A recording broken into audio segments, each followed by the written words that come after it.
দেশে দ্রব্যমূল্যের ক্রমবর্ধমান ঊর্ধ্বগতির জন্য প্রেসিডেন্ট ডোনাল্ড ট্রাম্পের শুল্ক নীতিকে দায়ী করলেন ফেড চেয়ার জেরোম পাওয়েল। মঙ্গলবার ফিলাডেলফিয়ায় ন্যাশনাল অ্যাসোসিয়েশন ফর বিজনেস ইকোনমিক্সের বার্ষিক সম্মেলনে তিনি কথা বলেন। সেই সাথে পাওয়েল সতর্ক করেছেন, সুদের হার কমাতে যে কৌশল নেওয়া হোক না কেন, বাস্তবতা হচ্ছে আমেরিকান অর্থনীতি গুরুতর হুমকির মুখে। এ অবস্থায় ফেডের সামনে ঝুঁকিবিহীন কোনো পথ খোলা নেই।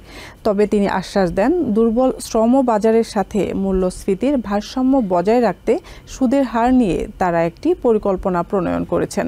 এর জন্য চলতি বছরেই আরও 2 দফা সুদের হার কমানো হতে পারে বলে জানালেন ফেড চেয়ার। দেশের কর্মসংস্থানের বাজারে মন্দা অব্যাহত। জুন, জুলাই, অগাস্ট টানা 3 মাস নতুন চাকরি তৈরি নিয়ে অর্থনীতিবিদদের প্রত্যাশা পূরণ হয়নি। এজন্য বরখাস্ত হয়েছেন ব্যুরো অব লেবার স্ট্যাটিস্টিক্স বা বিএলএস এর কমিশনার এরিকা ম্যাকএন্টারফার। প্রচণ্ড চাপের মুখে ছিলেন ফেড রিজার্ভ চেয়ার জেরোম পাওয়েল। কিন্তু সরকারি অচল অবস্থায় সেপ্টেম্বরের জব রিপোর্ট এখনো প্রকাশ করেনি লেবার ডিপার্টমেন্ট, যে কারণে দেশের শ্রমবাজার ঠিক কোন অবস্থায় আছে তা নির্দিষ্ট করে বলা যাচ্ছে না। মঙ্গলবার ফিলাডেলফিয়ার National Association for Business Economics বা নেইবের বার্ষিক সম্মেলনের দ্বিতীয় পর্বে বেশ কিছু প্রশ্নের উত্তর দিয়েছেন পাওয়েল, যেখানে তিনি স্পষ্ট করে জানিয়েছেন, রাজনৈতিক চাপ উপেক্ষা করেই কাজ করে যাচ্ছে কেন্দ্রীয় ব্যাংক। পাওয়েল বলেন, দুর্বল শ্রমবাজারের সাথে ক্রমবর্ধমান মূল্যস্ফীতির ভারসাম্য বজায়ে সুদের হার নিয়ে তারা একটি কর্ম পরিকল্পনা প্রণয়ন করেছেন। এজন্য চলতি বছরে আরো 2 দফা সুদের হার কমানো হতে পারে। তবে এক্ষেত্রে দেখে শুনে পথ চলতে চান তিনি, যাতে তড়িঘড়িতে মূল্যস্ফীতি আরো ঘনীভূত না হয়, আবার স্থলগতির কারণে শ্রমবাজারে ধাক্কা না লাগে। এর আগে লিখিত বক্তব্যে জেরোম বলেন, অর্থনীতির এই ধরনের অনুষ্ঠানে যোগ দিতে পেরে তিনি খুবই আনন্দিত, কারণ এখানে কারো চক্ষুশূল হওয়ার আশঙ্কা নেই, তাই নিজের মতামত বিনা দ্বিধায় প্রকাশ করা যায়। ফেড চেয়ার আরও জানান, প্রাথমিকভাবে তার কাছে যেই তথ্য উপাত্ত আছে তাতে একটি বিষয় স্পষ্ট, মূল্যস্ফীতির ঊর্ধ্বগতিতে প্রধানত বর্তমান শুল্ক নীতিকেই দায়ী করা যেতে পারে। এর বাইরে অন্যান্য নিয়ামক এই মুহূর্তে বড় কোনো প্রভাব ফেলছে না। জেরোম পাওয়েল বেশ খোলামেলা স্বীকার করে নেন, সুদের হার কমাতে যে কৌশলী নিক না কেন কেন্দ্রীয় ব্যাংক, বাস্তবতা হচ্ছে আমেরিকান অর্থনীতি গুরুতর হুমকির মুখে। এই অবস্থায় ফেডের সামনে ঝুঁকিবিহীন কোনো পথ খোলা নেই। শান্তি প্রতিষ্ঠায় প্রেসিডেন্ট ডোনাল্ড ট্রাম্পের অবদানের কথা তুলে ধরে আগামী বছর তাকে শান্তিতে নোবেল পুরস্কার দেওয়ার দাবি জানান হাউস স্পিকার মাইক জনসন। মঙ্গলবার ক্যাপিটল হিলে একথা জানান তিনি। ডেমোক্রেটিক আইন প্রণেতাদের একগুঁয়ে আচরণের কারণে টানা 2 সপ্তাহ ধরে সরকারের অচলাবস্থা চলছে বলে অভিযোগ করেন স্পিকার। এদিকে দেশের কয়েক মিলিয়ন ফেডারেল কর্মীদের বেতন বন্ধ রেখে রাজনীতি না করতে ডেমোক্রেটদের প্রতি আহ্বান জানান হাউস মেজরিটি লিডার স্টিভ স্ক্যালিস। মধ্যপ্রাচ্য সহ সারা বিশ্বে শান্তি প্রতিষ্ঠায় অনবদ্য ভূমিকা রাখায় প্রেসিডেন্ট ডোনাল্ড ট্রাম্পকে আগামী বছর নোবেল শান্তি পুরস্কারে ভূষিত করার দাবি জানিয়েছেন হাউস স্পিকার মাইক জনসন। বিশ্ব শান্তি প্রতিষ্ঠায় প্রেসিডেন্ট ট্রাম্পের নেতৃত্বকে নজিরবিহীন দাবি করে তিনি বলেন, আগামী বছর শান্তিতে নোবেল পুরস্কারের জন্য ট্রাম্পই সবচেয়ে যোগ্য দাবিদার। ইসরায়েলি পার্লামেন্টের স্পিকার আমির ওহানার উদ্ধৃতি দিয়ে জনসন বলেন, প্রেসিডেন্ট ট্রাম্পের হাত ধরে বিশ্বে শান্তির সুবাতাস শুরু হয়েছে। মধ্যপ্রাচ্যের শান্তি প্রতিষ্ঠায় বিশ্ব নেতারা প্রেসিডেন্ট ট্রাম্পকে শতভাগ সমর্থন দিলেও দেশের ডেমোক্রেটিক আইন প্রণেতারা প্রেসিডেন্টের কোনো কৃতিত্বকেই আমলে আনছেন না বলে মন্তব্য করেন তিনি। দেশের অকুতোভয় বীর সেনাদের বেতন আটকে রেখে ডেমোক্রেটরা নোংরা রাজনীতি করছেন বলেও অভিযোগ করেন হাউস স্পিকার। ডেমোক্রেটিক আইন প্রণেতাদের একগুঁয়ে আচরণের কারণেই সরকারের অচলাবস্থা টানা 2 সপ্তাহ পেরিয়ে গেছে বলে অভিযোগ করেন জনসন।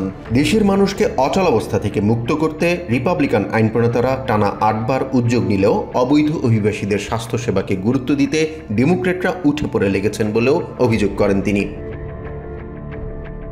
সরকারের অচলাবস্থাকে সুমার শাটডাউন আখ্যা দিয়ে স্পিকার জনসন বলেন, দলের উগ্র বামপন্থী অংশকে তুষ্ট করে রাজনৈতিক ফায়দা হাসিলের চেষ্টা করছেন সেনেট মাইনরিটি লিডার। তিনি জানান, দেশের মানুষের স্বার্থে রিপাবলিকান আইন প্রণেতারা ঐক্যবদ্ধ থাকলেও ডেমোক্রেটরা বামপন্থীদের স্বার্থ দেখছেন। এদিকে দেশের বেশিরভাগ মানুষের স্বাস্থ্যসেবা বিষয়ে ডেমোক্রেটিক আইন প্রণেতারা মিথ্যাচার করে যাচ্ছেন বলে অভিযোগ করেন রিপাবলিকান কংগ্রেসওম্যান ভার্জিনিয়া ফক্স। সরকারের অচলাবস্থা জারি রাখার মাধ্যমে ডেমোক্রেটরা দেশের মানুষকে বিপদে ফেলছেন বলেও অভিযোগ করেন তিনি। এদিকে সরকারকে জিম্মি করে সেনেট মাইনরিটি লিডার ব্যক্তিগত স্বার্থ হাসিল করতে চাইছেন বলে অভিযোগ করেন হাউস মেজরিটি লিডার স্টিভ স্ক্যালিস। চাক শুমারের গোয়ার ভূমির কারণে দেশের ফেডারেল কর্মীরা বেতন পাচ্ছেন না দাবি করে তিনি বলেন, বামপন্থীদের তুষ্ট করার রাজনীতি দেশের জন্য খারাপ পরিণতি বয়ে আনবে। অন্যদিকে সরকারের অচলাবস্থা নিরসনে ডেমোক্রেটিক আইন প্রণেতারা কাণ্ডজ্ঞান ব্যবহার করবেন বলে আশা করেন হাউস রিপাবলিকান হুইপ টম ইমার। দেশের কয়েক মিলিয়ন ফেডারেল কর্মীদের বেতন বন্ধ রেখে রাজনীতি না করার আহ্বানও জানান তিনি। ডানপন্থী রাজনৈতিক অ্যাক্টিভিস্ট চার্লি কার্ককে মরণোত্তর প্রেসিডেন্সিয়াল মেডেল অফ ফ্রিডমে ভূষিত করলেন প্রেসিডেন্ট ডোনাল্ড ট্রাম্প। মঙ্গলবার রোজ গার্ডেনে দেশের সর্বোচ্চ বেসামরিক এই খেতাব চার্লির পক্ষে গ্রহণ করেন তার স্ত্রী এরিকা কার্ক। ট্রাম্প জানান, 14 অক্টোবর কার্কের জন্মদিনে এই পুরস্কার তুলে দিতে পেরে তিনি ভীষণ আনন্দিত। চার্লিকে নতুন প্রজন্মের আইকন হিসেবে উল্লেখ করে প্রেসিডেন্ট বলেন, তরুণদের মাঝে দেশপ্রেম জাগাতে অনন্য ভূমিকা রেখেছেন কার্ক। অন্যদিকে তার স্ত্রী এরিকা বলেন, জন্মদিনে চার্লিকে যে সম্মানে ভূষিত করেছেন প্রেসিডেন্ট তার কোনো তুলনা হয় না। বক্তব্যে নিজের স্বামীকে স্বাধীন চেতা এক সেবক হিসেবে উল্লেখ করেন এরিকা। জানান, কার্ক তার শত্রুদের জন্য প্রার্থনা করতেন। চার্লস জেমস কার্ক 1993 সালের 14 অক্টোবর ইলিনয়ের আর্লিংটন হাইটসে জন্মগ্রহণ করেছিলেন। রক্ষণশীল এই রাজনৈতিক ব্যক্তিত্ব, উদ্যোক্তা এবং গণমাধ্যম কর্মী তরুণ প্রজন্মকে কট্টরপন্থী ধ্যান ধারণায় উদ্বুদ্ধ করতে সর্বদা সচেষ্ট ছিলেন। এই আদর্শ ধারণ করেই 2012 সালে টার্নিং পয়েন্ট ইউএসএ নামে একটি রক্ষণশীল ছাত্র সংগঠনের প্রতিষ্ঠা করেছিলেন, যা তাকে ধীরে ধীরে আলোচনার শীর্ষে নিয়ে আসে। গত মাসে অর্থাৎ সেপ্টেম্বরের 10 তারিখে ইউটা বিশ্ববিদ্যালয়ে শিক্ষার্থীদের সংগঠিত করার একটি অনুষ্ঠানেই দুর্ভাগ্যজনকভাবে হত্যাকাণ্ডের শিকার হন চার্লি। প্রায় মাসখানেক পর তাকে দেশের সর্বোচ্চ বেসামরিক খেতাব মরণোত্তর প্রেসিডেন্সিয়াল মেডেল অফ ফ্রিডমে ভূষিত করলেন প্রেসিডেন্ট ডোনাল্ড ট্রাম্প। মঙ্গলবার সম্প্রতি সংস্কার করা রোজ গার্ডেনে ট্রাম্প বলেন, নতুন প্রজন্মের আইকন ছিলেন চার্লি। তরুণদের মাঝে দেশপ্রেম জাগাতে অনন্য ভূমিকা রেখেছেন, সেজন্য তাকে এই অনন্য সম্মাননায় ভূষিত করা হয়েছে। প্রেসিডেন্ট বলেন, মধ্যপ্রাচ্যে অত্যন্ত গুরুত্বপূর্ণ শান্তি প্রচেষ্টায় আন্তর্জাতিক ব্যস্ত সূচির ফাঁকে এই আয়োজনে অংশ নেওয়া তার জন্য কঠিন হয়ে পড়েছিল। কিন্তু তিনি যখন জানতে পারলেন মঙ্গলবার কার্কের জন্মদিন, তখন তিনি সবকিছুর উপরে এই অনুষ্ঠানকে অগ্রাধিকার দিয়েছেন। চার্লির হত্যায় এদিনও বামপন্থী সন্ত্রাসীদের অভিযুক্ত করেন ট্রাম্প। বলেন, এই হুমকি দেশের জন্য ক্রমশ বিপজ্জনক হয়ে উঠছে। তারা 31 বছরের অমিত সম্ভাবনাময় এক তরুণকে চিরতরে স্তব্ধ করে দিয়েছে। দেশের সর্বোচ্চ বেসামরিক এই খেতাব চার্লির পক্ষে গ্রহণ করেন তার স্ত্রী এরিকা কার্ক। এরপর তিনি জানান, বিস্ময়কর হলেও সত্য, কার্ক তার শত্রুদের কল্যাণ কামনায় স্রষ্টার কাছে প্রার্থনা করতেন, কারণ দেশের সব মানুষের সাথেই সুন্দর একটা সম্পর্ক রাখার চিন্তা ভাবনা করতেন চার্লি। এরিকা আরো বলেন, জন্মদিনে চার্লিকে যে সম্মানে ভূষিত করেছেন প্রেসিডেন্ট তার কোনো তুলনা হয় না। বক্তব্যে নিজের স্বামীকে স্বাধীন চেতা দেশের এক সেবক হিসেবে উল্লেখ করেন তিনি। সবশেষ কান্না ভেজা কণ্ঠে পিতা অর্থাৎ কার্কের জন্মদিনে নিজ শিশুকন্যার জন্মদিনের শুভেচ্ছা তুলে ধরেন এরিকা, যেখানে পিতা হারা শিশুটি তার বাবার জন্য এমন শুভ দিনে কাপকেক এবং আইসক্রিম উপহার দেওয়ার পাশাপাশি সারপ্রাইজ দেওয়ার কথা বলছিল। আর্জেন্টিনার সরকারকে ট্রাম্প প্রশাসন সহযোগিতা দিলেও দেশের মানুষের স্বাস্থ্যসেবা নিশ্চিত করতে রিপাবলিকানদের অর্থ নেই, এমন অভিযোগ করেছেন সেনেট মাইনরিটি লিডার চাক শুমার। মঙ্গলবার সেনেট ফ্লোরে বক্তব্য দিতে গিয়ে তিনি এসব বলেন। এ সময় তরুণ রিপাবলিকানদের হিংসাত্মক বক্তব্যের সমালোচনা করেন এই ডেমোক্রেটিক নেতা। অন্যদিকে শাটডাউন চলমান থাকায় ডেমোক্রেটিক পার্টির নেতৃত্বকে দায়ী করেছেন সেনেট মেজরিটি লিডার জনসন। সরকারের অচলাবস্থার 14তম দিনে সেনেট ফ্লোরে আলোচনার শুরুতেই গাজায় যুদ্ধবিরতি কার্যকরে ভূমিকা রাখা প্রত্যেকের প্রতি কৃতজ্ঞতা জানান সেনেট মাইনরিটি লিডার চাক শুমার। এ সময় গাজায় স্থায়ী শান্তি প্রতিষ্ঠায় দ্বিরাষ্ট্রীয় সমাধানের বিকল্প নেই বলেও মন্তব্য করেন তিনি। এ সময় আর্জেন্টিনা সরকারের অচলাবস্থার কথা তুলে ধরেন চাক শুমার। বলেন, ল্যাটিন আমেরিকার দেশটির অচলাবস্থা কাটাতে $20 বিলিয়ন সহায়তা করছে ট্রাম্প প্রশাসন, কিন্তু দেশের মানুষের স্বাস্থ্যসেবার সংকট সমাধানে ট্রাম্প প্রশাসনের কাছে অর্থ নেই বলে অভিযোগ করেন তিনি। রিপাবলিকানরা দেশবাসীর প্রতি উদাসীন বলেও দাবি করেন তিনি। প্রেসিডেন্ট হ্যাভিয়ার মিলেইয়ের সরকারকে অর্থ দেওয়ার প্রশ্নে কোনো ভোট হলে তাতে 99% ভিটো দিত বলে মন্তব্য করেন চাক শুমার। চলমান অচলাবস্থার সময় এমন সহায়তা সম্পূর্ণ অযৌক্তিক বলেও দাবি করেন সেনেটের ডেমোক্র্যাট নেতা। তরুণ রিপাবলিকান নেতাদের হিংসা ও বর্ণবিদ্বেষী বক্তব্যের সমালোচনা করে শুমার বলেন, তারা হিটলারকে সমর্থন করে, যা অবিশ্বাস্য কিন্তু সত্য। অন্যদিকে সরকারের অচল অবস্থার জন্য ডেমোক্রেটদেরই দায়ী করেন Senate majority leader John Thune. Republican পার্টির এই নেতা বলেন, ডেমোক্রেটরা নিজেদের রাজনৈতিক স্বার্থ রক্ষায় স্বাস্থ্যসেবা সংকটের দোহাই দিয়ে সরকার চালাতে ইচ্ছাকৃতভাবে অসহযোগিতা করছে। রিপাবলিকানরা কোনো আলোচনা করতে আগ্রহী নয়। ডেমোক্রেটদের এমন দাবির জবাবে জন থুন বলেন, যারা অযৌক্তিক ও অতিরিক্ত দাবি নিয়ে বসে থাকে তাদের সাথে আলোচনার সুযোগই থাকে না। হাউস মাইনরিটি লিডার হাকিম জেফরিজ অভিযোগ করেছেন, দেশের সব শ্রেণীর মানুষের জন্য রিপাবলিকানরা স্বাস্থ্য সেবা নিয়ে সংকট তৈরি করেছেন। মঙ্গলবার ক্যাপিটল হিলে এক সংবাদ সম্মেলনে তিনি আশঙ্কা করেন, নাগরিকদের উপর এই সংকট প্রভাব ফেলবে। সিএনএনের এক অনুষ্ঠানে ডেমোক্রেটিক নেতা বলেন, সরকারের অচলাবস্থা কাটাতেও স্বাস্থ্যসেবার সংকট সমাধানে রিপাবলিকানদের কাছ থেকে যৌক্তিক প্রস্তাব এলে তিনি খুশি হবেন। সরকারের অচল অবস্থা কাটাতে ও স্বাস্থ্যসেবা সংকট সমাধানে রিপাবলিকানদের কাছ থেকে যৌক্তিক প্রস্তাব আসলে খুশি হবেন বলে জানিয়েছেন হাউস মাইনরিটি লিডার হাকিম জেফরিজ। সিএনএনের এক অনুষ্ঠানে হাকিম জেফরিজের কাছে জানতে চাওয়া হয়, ওবামা কেয়ারে 1 বছরের জন্য বরাদ্দ বাড়ানোর শর্তে ফেডারেল সরকার চালু করতে আলোচনায় আগ্রহী কিনা। জবাবে জেফরিজ জানান, স্বাস্থ্যসেবা সংকট সমাধানে যে কোনো যুক্তিসঙ্গত প্রস্তাবে তিনি খুশি হবেন। তবে এমন কোনো প্রস্তাব রিপাবলিকানদের পক্ষ থেকে আসবে না বলেও মনে করেন হাউস মাইনরিটি লিডার। জেফরিজ বলেন, রিপাবলিকানরা এমন কোনো প্রস্তাবের পক্ষেই রাজি নয়, কারণ তারা শ্রমজীবী মানুষের চেয়ে বিলিয়নিয়ারদের জন্য বেশি মনোযোগী। এ সময় মানুষের দৈনন্দিন জীবনের ব্যয় বৃদ্ধি ও জীবনযাত্রা অসহনীয় হয়ে ওঠার বিষয়ে রিপাবলিকানদের তুলনামূলক কম গুরুত্ব দেওয়ার অভিযোগও করেন জেফরিজ। সরকারের অচল অবস্থার জন্য রিপাবলিকান সহকর্মীদের দায়ী করেন হাউস মাইনরিটি লিডার। জেফরিজ বলেন, ডেমোক্রেটিক আইন প্রণেতারা স্বাস্থ্যসেবা খাতের বরাদ্দ বাতিল করতে চাইছে, কারণ তারা শ্রমিক, মধ্যবিত্ত ও কর্মজীবী নাগরিকদের স্বাস্থ্যসেবা দিতে আগ্রহী নয়। রিপাবলিকানদের বিরোধিতা করা হেলথ কেয়ার সুবিধা দেশের নাগরিকদের জন্যই উল্লেখ করে ডেমোক্রেটিক এই নেতা বলেন, এটি একক কোনো রাজনৈতিক সংকট মোকাবেলার প্রশ্ন নয়, এটি দেশের মানুষের মানসম্পন্ন স্বাস্থ্যসেবা নিশ্চিত করার লড়াই। এ সময় ফেডারেল সরকার পুনরায় চালুর জন্য ভোটের তারিখ রিপাবলিকানরা বারবার পিছিয়ে দিচ্ছে বলে অভিযোগ করেন হাকিম জেফরিজ। হাউস মাইনরিটি লিডার বলেন, রিপাবলিকানরা 19 সেপ্টেম্বর থেকে ছুটিতে ও হাউস ডেমোক্রেটরা ওয়াশিংটন ডিসিতে দায়িত্ব পালন করছেন। সংকট সমাধানে ডেমোক্রেটদের সাথে আলোচনার চেয়ে প্রেসিডেন্ট গলফ কোর্সে বেশি মনোযোগী বলে অভিযোগ করেন হাউস মাইনরিটি লিডার।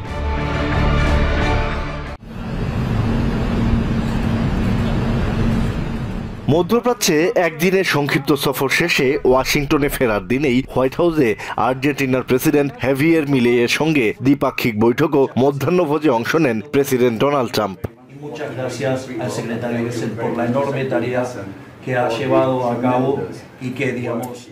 সেখানে সাংবাদিকদের বিভিন্ন প্রশ্নেরও জবাব দেন তিনি। গাজার সশস্ত্র সংগঠন হামাসকে নিরস্ত্রীকরণে কত সময় লাগবে এবং সংগঠনটি যে তা করবে এমন কোনো নিশ্চয়তা আছে কিনা এ বিষয়ে জানতে চাওয়া হয় ট্রাম্পের কাছে। How long will it take Hamas to disarm, and can you guarantee that is going to happen? Well, they're going to disarm, and because they said they were going to disarm, and if they don't disarm, we will disarm them. How will you do that? I don't have to explain that to you. তিনি জোর দিয়ে বলেন, খুব দ্রুতই হামাসকে নিরস্ত্র হতে হবে। And it'll happen quickly and perhaps violently. But they will disarm. Do you understand me? Yes. You say because quickly. you always, everyone says, oh, well, they won't disarm. They will disarm. Trump বলেন, গাজায় যতজন মৃত Israeli জিম্মির মরদেহ থাকার কথা বলা হয়েছিল, হামাসের কাছে তার চেয়ে কম মরদেহ আছে। They misrepresented because we were told they had 26, 24 of dead hostages, if we can use those terms. And it seems as though they don't have that. যুদ্ধবিরতির পর ইসরায়েলের সাথে সহযোগিতার অভিযোগে গাজা জুড়ে বিভিন্ন গ্যাংয়ের সাথে হামাসের সংঘর্ষের বিষয়ে তিনি বলেন, গ্যাংগুলো খুব খারাপ। You know, they did take out a couple of gangs that were very bad, very, very bad gangs, and they did take them out, and they killed a number of gang members. And that didn't bother me much, to be honest with you. That's okay. এ সময় Ukraine যুদ্ধ শেষ করার বিষয়ে কোনো পদক্ষেপ না নেওয়ায় রাশিয়ার প্রেসিডেন্ট ভ্লাদিমির পুতিনের সমালোচনা করেন Trump. Look, I'm very disappointed because Vladimir and I had a very good relationship, probably still do. I don't know why he continues with this war. This war has been so bad for him. আরেক প্রশ্নের জবাবে তিনি বলেন, আর্জেন্টিনার president Javier মিলেই পুনর্নির্বাচনে হেরে গেলে America দেশটির প্রতি আন্তরিক হবে না। মিলের প্রতিপক্ষকে বামপন্থী বলে সমালোচনা করেন Trump. The president, we think he's going to win. He should win. And if he does win, we're going to be very helpful. And if he doesn't win, we're not going to waste our time. প্রসঙ্গক্রমে New York City নির্বাচনে Democratic mayor প্রার্থী জোরান মামদানিরও সমালোচনা করেন তিনি। New York, we have a problem. We have a communist who's 33 years old, doesn't know a damn thing. Practically, he's never worked a day in his life. And he sort of caught on, right? And I'm not going to send a lot of money to New York. এছাড়া সরকারের অচল অবস্থা নিয়ে ডেমোক্রেটদের ওপর ক্ষোভ প্রকাশ করে president জানান, শাটডাউনের কারণে বন্ধ করতে যাওয়া সরকারি কর্মসূচির তালিকা আগামী শুক্রবার প্রকাশ করা হবে। The Democrats are getting killed on the shutdown because we're closing up programs that are Democrat programs that we were opposed to. So we're being and they're never going to come back in many cases. Drone প্রতিরোধে বাড়তি কিছু পদক্ষেপ নিতে যাচ্ছে NATO. বুধবার বেলজিয়ামের রাজধানী ব্রাসেলসে জোটভুক্ত দেশগুলোর পররাষ্ট্রমন্ত্রী পর্যায়ের এক বৈঠক শেষে একথা জানিয়েছেন NATO secretary general Mark Rutte. As a result, NATO will implement a number of additional counter-drone measures that will build on and expand and accelerate our ability to counter drones. তিনি বলেন, ড্রোনের কারণে সৃষ্ট হুমকি মোকাবিলায় একসাথে কাজ করবে ইইউ ও নেটো। তবে এই ক্ষেত্রে ইইউ ড্রোন প্রতিরোধী পদক্ষেপগুলোর অনুকরণে নেটো কোনো প্রকল্প হাতে নেবে না বলেও নিশ্চিত করেন তিনি। There is no duplication. Let me say it once and for all. The EU and NATO are working hand in hand, closely together.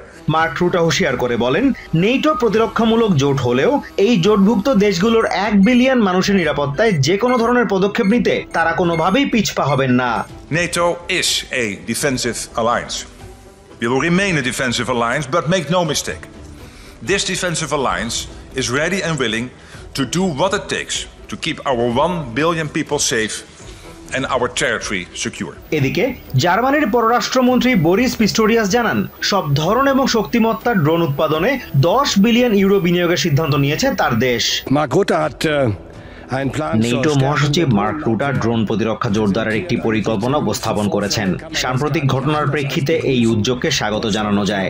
Germany অবশ্যই এখানে দৃশ্যমান ভূমিকা রাখবে। আগামী কয়েক বছরে জার্মানি আক্রমণাত্মক ও প্রতিরক্ষামূলক সব ধরনের ড্রোনে 10 বিলিয়ন ইউরো বিনিয়োগ করবে।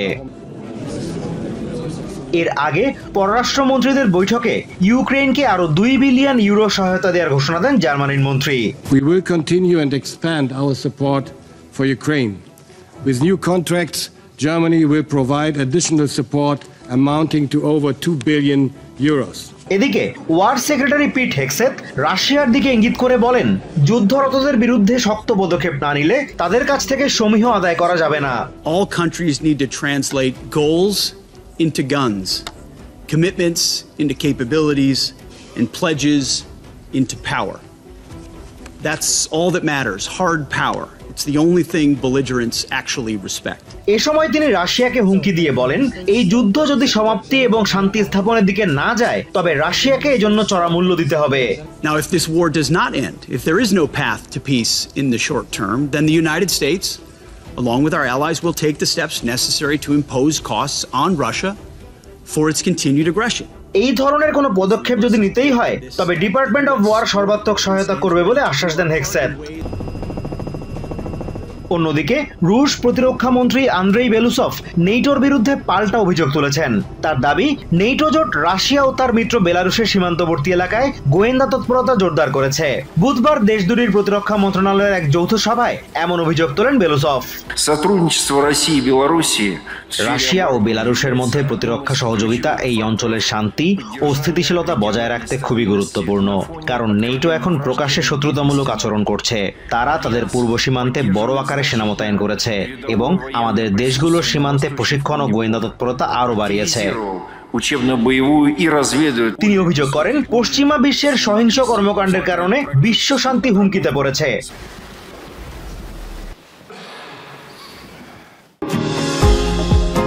নিউ ইয়র্ক থেকে সম্প্রচারিত TVN 24 টেলিভিশন বিশ্বজুড়ে বাঙালির কণ্ঠস্বর।